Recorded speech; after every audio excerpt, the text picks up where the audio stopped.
Hey fanboys, welcome to another episode of Lobo Mania. Meet the crew.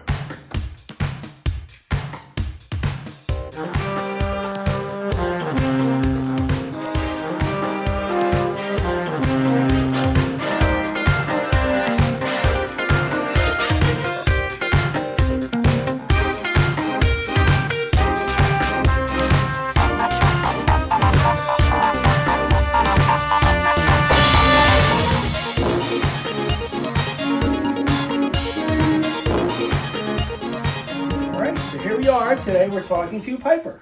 Why don't you go ahead and tell us a little bit about yourself? When I first learned about the Legion, I was owning a couple of health clubs, a couple of gyms in the area. Obviously, when you're doing things like that, community-based, that was always important to me. We started to do fundraisers and do events, and that's when the Legion came really into my life.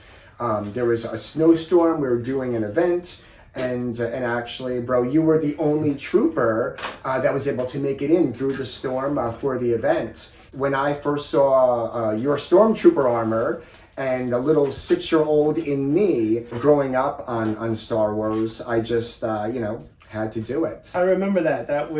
We had planned out the event and it was like a massive snowstorm, but I'm only, 15 or 20 minutes away from where your gym was. And it was me and Nicole and my son and Alexis.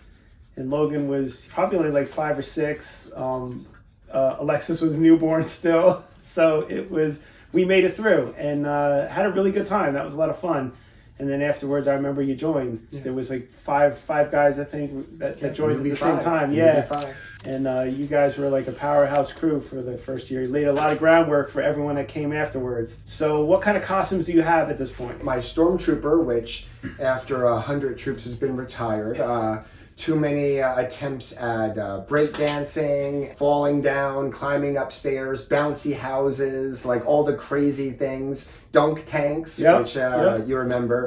So that's been retired, and right now I've got my Wolfpack clone, which I'll mainly use, and I still have some more clones, as we both know. I need to finish one day. Me specifically, I love doing stuff in armor, but I'm not very agile in it, and I also just do try to take care of it a little bit.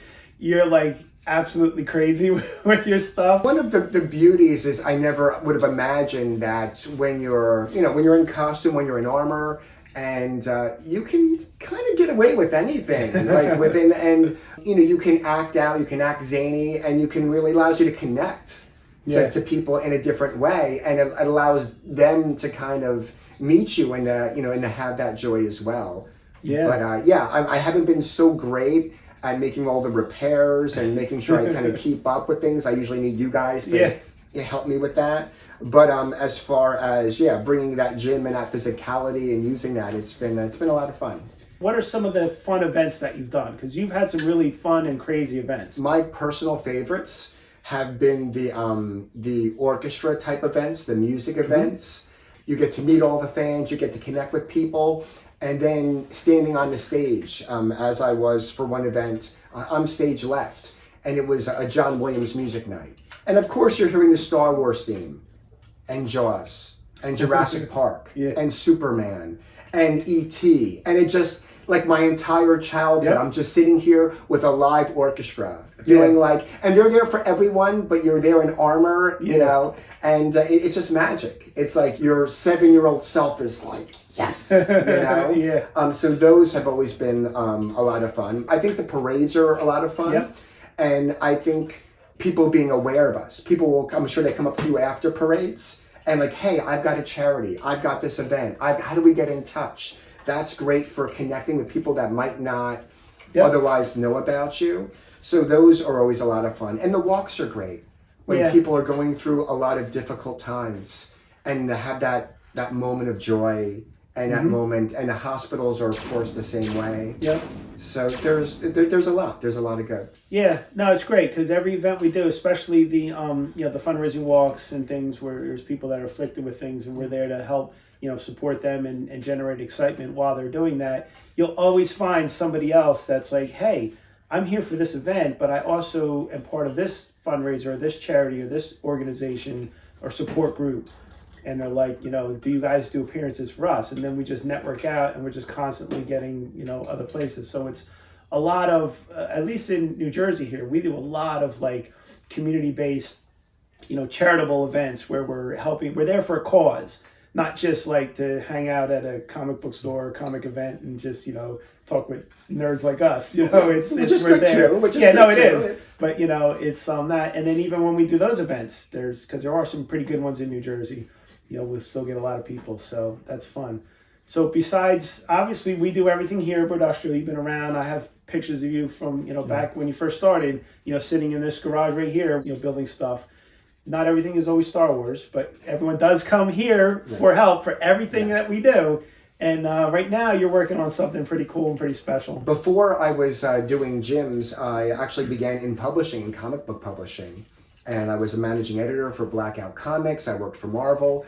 And so I'm just getting ready now to kickstart my first project called Escape New Jersey.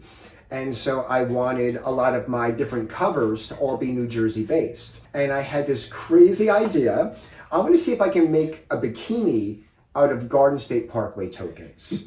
And again, I'm the architect. I don't know how the house is going to stand up. That's why I come to the engineers here. And I said, okay, this is my crazy idea. How can we do this? And there's so much experience. There is so much knowledge. And there's always a helping hand. Yeah, you're like, can you make a bikini out of tokens? I'm like, yeah, of course we can. Yeah, sure. Let's go. Let's do it. So we got a good crew here. We're brainstorming. It's just a community of artists. Yeah. And everyone has different skill sets, different ways to go about things. But it's just a community of artists looking to create, whether that's an experience, whether that is something physical. But it's wonderful to be a part of that. My first Legion troop, when I had first seen you after that night at my gym, I was so enthralled. I came up to you, bombarded you, and you're like, okay, stop by. You brought me here, and you taught me how to put on a stormtrooper costume, and said, okay, I want you to take this. I want you to drive down the Parkway, and I want you to go backstage at the Hard Rock Cafe. Go to Atlantic City, go backstage, and ask for a guy named Lance. And he's going to put you on stage with Weird Al that night. And sure enough, I take this stormtrooper and I drive down the Parkway and I meet Lance and I'm on stage with Weird Al. And I guess if you want to hook someone into this lifestyle, that's a good way to do it. And it was just surreal. Yeah. And the roller coaster has not stopped since. And I mean that in a really good way. It's a really good roller coaster. Yeah, no, that's awesome, because that was, we always do, the Legion supports Weird Al at all his concerts throughout the country. I went 5 or 6 times, but the one time I couldn't go. And back then we didn't have a lot of stormtroopers, and that was a specific costume that they wanted. So I'm like, hey, look, it fits, so you go, have fun, go do it. So that's awesome. And here you are, 13, 14 years later, and we're still building. Yeah. So awesome. Well, great. Thanks for sitting down. We got like 200 tokens over there. We got to start drilling holes and making a bikini. Yeah. All right. Let's go.